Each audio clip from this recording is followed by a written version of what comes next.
لملف التربية والتعليم كان حاضرا دائما على طاولة بلدية الطيرة.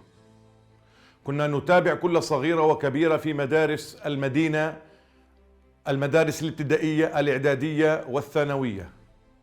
لنا الفخر أن نقول بأن مدارسنا قفزت قفزات نوعية تنافس اليوم على مستوى لواء المركز كل المدن والقرى عربية ويهودية. مدارسنا الآن حتى تنافس على مستوى العالم في بعض المسابقات الدولية.